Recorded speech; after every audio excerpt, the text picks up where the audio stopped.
명희야, 너 참 곱다. 이렇게 누워있으니까 꼭 전시장 마네킹 같네. 평생 가위질 하느라 고생만 하더니 이제야 좀 쉬는 거냐? 칠흑 같은 어둠 속에서 들려온 건 형부의 그 나긋나긋하고도 비릿한 목소리였어요. 언니가 사고로 쓰러진 지 딱 보름째 되던 날이었죠. 명동 바닥에서 가위손 명이라고 하면 모르는 사람이 없던 우리 언니. 그 화려했던 언니가 지금은 산소 호흡기에 의지해 겨우 숨만 내뱉고 있는데 남편이라는 인간은 그 곁에서 비싼 양주 냄새를 풍기며 낄낄대고 있더라고요. 형부가 품 안에서 꼬깃꼬깃한 종이 한 장을 꺼냈어요. 우리 양장점 건물을 통째로 넘기겠다는 부동산 매매 계약서였죠. 그리곤 언니의 힘없는 오른손을 억지로 끌어당기더라고요. 이거 도장만 찍으면 끝이야. 너도 좋잖아. 이 좁아터진 양장점에서 먼지 마시는 것보다 조용한 시골 요양원에서 생 마감하는 게 그게 네 팔자에도 맞는 거야. 이 건물 판 돈으로 나는 새 인생 좀 살게. 내 연녀? 아니, 걔는 이제 내 마누라가 될 사람이지. 그날 밤 명동의 화려한 네온사인 아래에서 저와 언니는 처절한 복수를 결심하게 되었습니다. 작가님, 안녕하세요. 오늘처럼 비가 창문을 두드리는 날이면 저도 모르게 서랍 깊숙이 넣어두었던 이 낡은 은색 골무를 꺼내보곤 해요. 오랜 세월이 흘러 군데군데 때가 묻고 찌그러졌지만 이 골무를 손가락에 끼우면 신기하게도 코끝에서 알싸한 스팀 다리미의 증기 냄새가 나는 것만 같아요. 칙, 칙 소리를 내며 거친 모직 원단을 부드럽게 펴주던 그 뜨거운 김 말이죠. 70년대 말, 명동은 그야말로 대한민국 유행의 심장이었잖아요. 멋쟁이 신사숙녀들이 어깨를 부딪히며 걷던 그 거리 한복판에 우리 미림 양장점이 있었죠. 지금처럼 기성복이 흔하던 시절이 아니니 옷 한 벌 맞추려면 몇 번이고 가봉을 하고 치수를 재야 했어요. 그 까다로운 명동 사모님들이 줄을 서서 기다리던 곳, 그곳의 주인이 바로 제 인생의 등불이었던 우리 명희 언니였고요. 사람들은 언니를 가위손이라고 불렀어요. 한치의 오차도 없이 원단을 잘라내는 그 서슬퍼런 가위질 소리는 마치 잘 짜인 음악 같았죠. 부모도 일가 친척도 없던 저를 데려다가 바늘 지는 법부터 가르쳐준 사람이 바로 언니였어요. 언니는 늘 그랬죠. 옷은 사람의 몸을 감싸는 게 아니라 그 사람의 인생을 담는 거란다. 정성이 부족하면 바늘 끝이 먼저 안다니까. 그런 언니가 지금은 입을 꾹 다문 채 눈만 겨우 깜빡이며 병상에 누워 있습니다. 화려한 실크 드레스 대신 거친 환자복을 입고 명동을 호령하던 그 날카로운 카리스마는 온데간데 없이 마른 나뭇가지처럼 변해버렸어요. 작가님, 사람들은 언니가 과로로 쓰러진 줄로만 알아요. 밤낮 없이 미스 코리아 드레스를 만드느라 심장에 무리가 간 거라고 다들 그렇게 안타까워했죠. 하지만 저는 압니다. 언니를 쓰러지게 한 건 고된 노동이 아니라 가장 믿었던 사람이 건넨 차가운 배신의 독배였다는 것을요. 그날 밤 언니가 쓰러지기 직전 마셨던 그 향긋한 홍차 속에 무엇이 들어 있었는지, 그리고 언니가 식물인간이 되자마자 양장점 금고부터 뒤지던 그 인간의 비열한 콧노래를 저는 똑똑히 들었습니다. 세상은 그 인간을 아내를 지극정성으로 간호하는 1등 남편이라고 칭송하더군요. 병원비가 없어서 양장점을 눈물을 머금고 판다는 그 가증스러운 연기에 온 동네 사람들이 속아 넘어갔어요. 하지만 저는 이 골무를 걸고 맹세합니다. 언니가 살아있는 한 그 인간의 뜻대로 되게 두지는 않을 거예요. 이제부터 제가 들려드릴 이야기는 명동 최고의 양장점에서 벌어진 가장 추악한 범죄와 죽음의 문턱에서 돌아온 언니와 제가 함께 준비한 마지막 가봉에 관한 기록입니다. 가위 끝에 서린 한이 얼마나 날카로운지 오늘 이 사연을 통해 꼭 보여드리고 싶네요. 이야기는 지금으로부터 수십 년 전 명동거리의 활기찬 풍경 속에서 시작됩니다. 그때가 아마 1978년쯤이었을 거예요. 명동성당 종소리가 은은하게 울려 퍼지고 유행에 민감한 아가씨들이 코스모스 백화점 앞을 누비던 그 시절 말이죠. 우리 미림 양장점은 그 화려한 명동거리에서도 꽤 알아주는 곳이었어요. 양장점 문을 열고 들어가면요, 가장 먼저 코끝을 찡하게 울리는 냄새가 있었답니다. 바로 뜨겁게 달궈진 무거운 무쇠다리미가 젖은 광목천을 지나갈 때 피어오르는 그 매캐하면서도 구수한 증기 냄새요. 그 김이 자욱한 안개처럼 양장점 천장에 머물러 있으면 마치 여기가 현실이 아닌 꿈속 같다는 착각도 들곤 했죠. 우리 명희 언니는 그 안개 속에서 살아있는 전설이었어요. 언니가 커다란 재단 가위를 손에 쥐고 서 있을 때면 그 모습이 얼마나 위험 있는지 감히 말 한마디 붙이기가 어려울 정도였죠. 정순아, 여기 초크질한 선 보이지? 한 치의 오차도 없어야 해. 옷은 사람의 살갗이나 다름없어. 바늘땀 하나가 비뚤어지면 그 사람의 품격까지 무너지는 거야. 언니는 늘 제게 엄하게 가르쳤어요. 부모님 일찍 여위고 갈 곳 없던 저를 데려다 잠자리를 내주고 이 귀한 가위질 기술까지 가르쳐 주면서도 언니는 한 번도 편한 길을 가라고 하지 않았죠. 겨울이면 손끝이 갈라져서 피가 맺혀도 언니는 제 손에 연고를 발라주면서도 가위만큼은 놓지 못하게 했어요. 지금도 기억나요. 언니가 명동 사모님들의 치수를 잴 때의 그 진지한 눈빛처. 줄자를 어깨에 두르고 손님이 숨을 들이마시고 내뱉는 그 찰나의 순간까지 계산해서 옷을 지었답니다. 이 옷 입고 미스 코리아 나가서 꼭 당선되세요. 언니가 미소를 지으며 건넨 그 드레스를 입고 눈물을 흘렸던 아가씨들이 한둘이 아니었죠. 그런데 말이죠. 그 완벽했던 언니의 인생에 금이 가기 시작한 건 바로 그 인간, 한태수라는 남자가 나타나면서부터였어요. 당시 명동에서 제법 잘 나가는 무역회사 대리라고 자기를 소개했던 그 인간은 처음엔 정말 젠틀이 짝이 없었죠. 빳빳하게 풀먹인 와이셔츠에 영국제 체크무늬 정장을 입고 양장점에 들어오는데 우리 언니처럼 꼿꼿한 사람도 그 인간의 달콤한 말솜씨에는 녹아내리더라고요. 명희 씨, 당신의 가위질은 예술입니다. 이런 좁은 양장점에 갇혀 있기엔 당신의 재능이 너무 아까워요. 내가 당신 이름을 건 브랜드를 전국에 깔아줄게요. 언니는 그 말을 철석같이 믿었어요. 평생 바느질만 하느라 사랑 한번 제대로 못 해본 바보 같은 우리 언니는 그 인간이 건네는 빨간 장미 한 송이에 자기 심장을 다 내어줬답니다. 결국 두 사람은 결혼을 했고 형부는 양장점 경영을 맡겠다며 사장 자리에 앉았죠. 하지만 결혼하고 딱 1년이 지나자마자 본색이 나오더라고요. 무역회사 대리라는 건 다 거짓말이었고 사실은 도박판을 전전하던 한량이었던 거예요. 언니가 밤샘 작업을 해서 번 돈으로 기성복 공장을 차리겠다고 큰 소리를 치더니 그 돈을 죄다 경마장에 쏟아붓고 있었죠. 어느 날 밤이었어요. 퇴근도 안 하고 작업실 구석에서 흐느끼는 언니의 뒷모습을 봤습니다. 언니의 그 자랑스렀던 재단 가위 옆에 형부가 집을 담보로 빌린 사채 서류가 놓여 있더라고요. 정순아, 내가 사람을 잘못 본 걸까? 아니겠지. 태수 씨가 잠시 마음을 못 잡아서 그런 거겠지. 언니는 그때까지도 그 인간을 믿고 싶어 했어요. 하지만 형부의 눈빛은 언니를 아내가 아닌 돈 나오는 기계로 보고 있었죠. 양장점 부지가 재개발된다는 소문이 돌기 시작하자 형부의 집착은 광기로 변해갔습니다.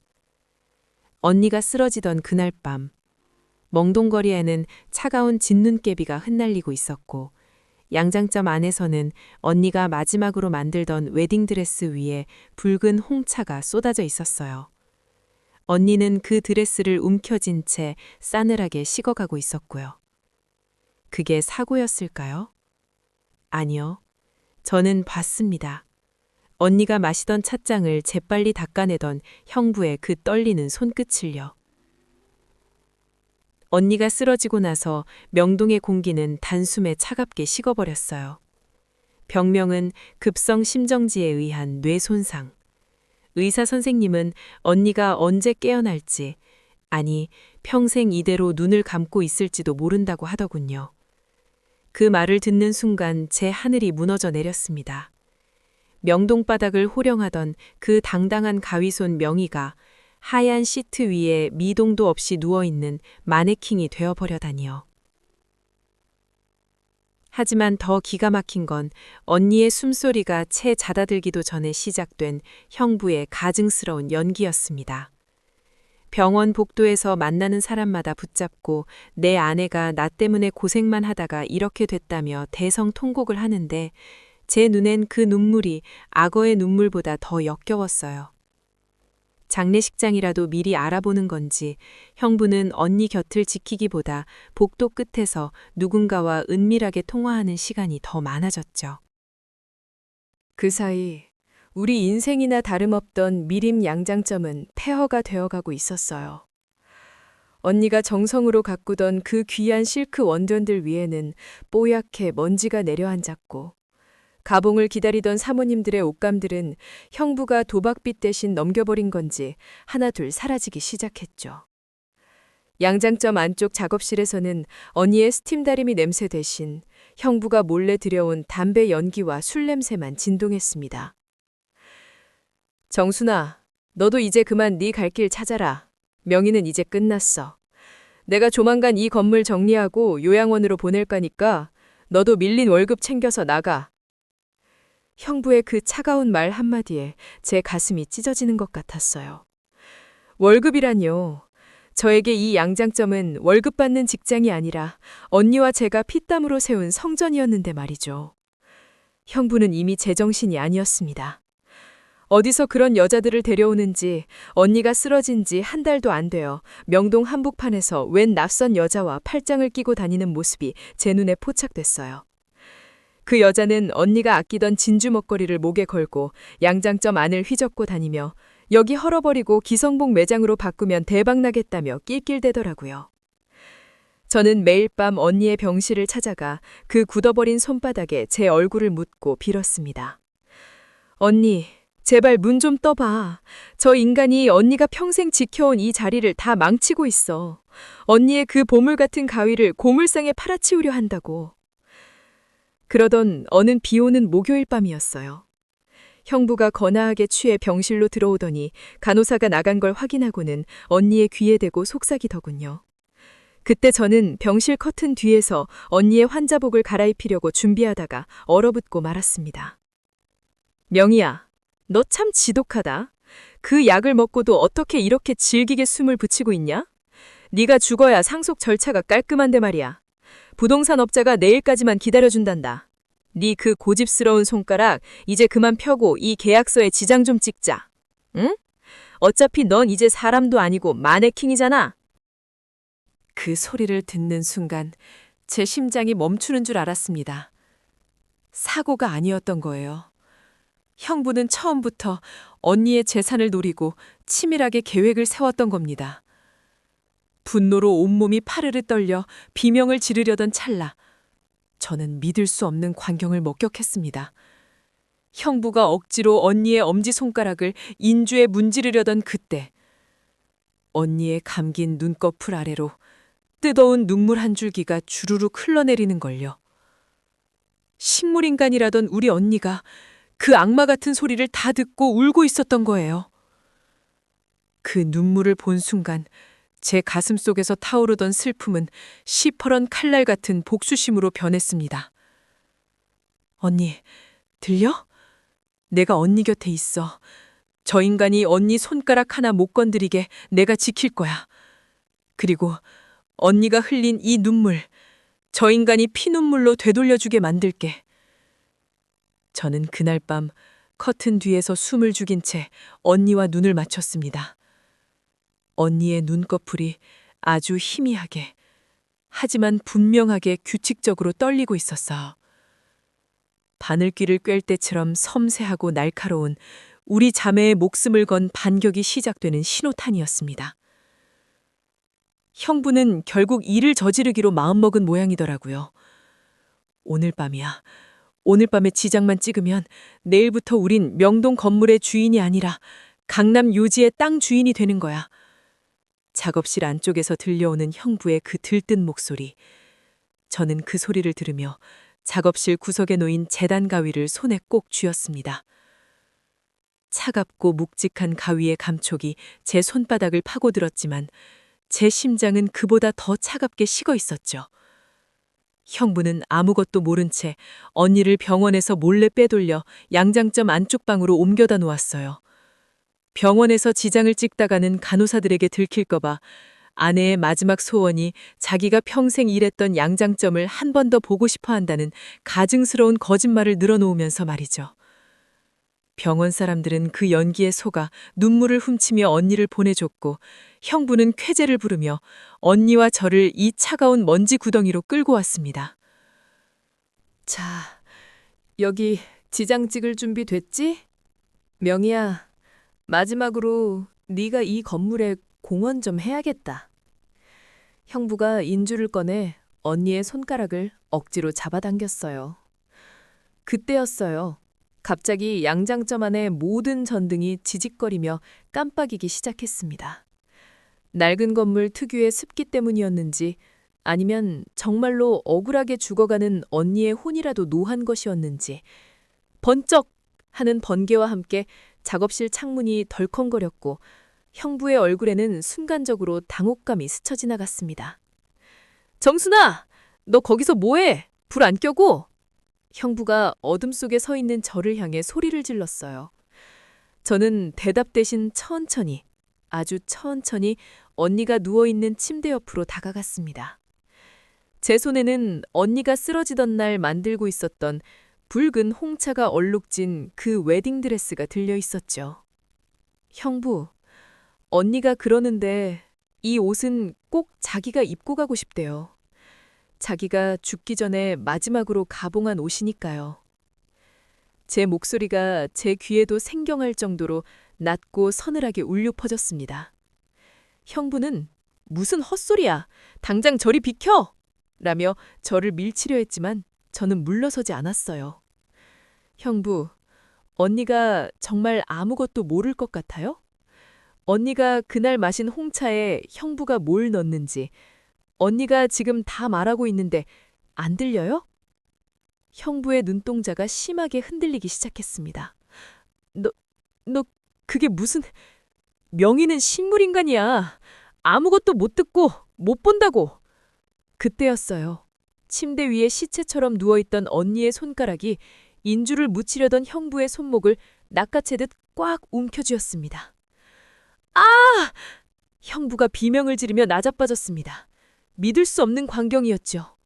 2주 넘게 미동도 없던 언니의 손이 마치 쇠사슬처럼 형부의 손목을 결착하고 있었어요. 언니의 눈이 번쩍 뜨였습니다.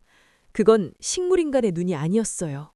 평생 명동의 자존심을 지켜온 장인의 눈, 배신당한 아내의 처절한 분노가 서린 핏발선 불꽃 같은 눈이었죠. 언니가 아주 느리게 하지만 분명하게 상체를 일으켰습니다. 입술은 말라 비틀어지고 얼굴은 창백했지만 형부를 쏘아보는 그 기운만큼은 양장점을 집어삼킬 듯 압도적이었어요. 언니의 입술이 파르르 떨리더니 쇳소리가 섞인 쉰 목소리가 터져나왔습니다. 대수 씨, 당신 내가 정말 죽을 줄 알았어? 형부는 바닥을 기며 뒤로 물러났습니다. 명희, 네가 어떻게... 분명히 의사가 뇌사 상태라고 했는데... 공포에 질린 형부는 자기 죄를 스스로 쏟아내기 시작했어요. 미안해. 명희야, 내가 잘못했어.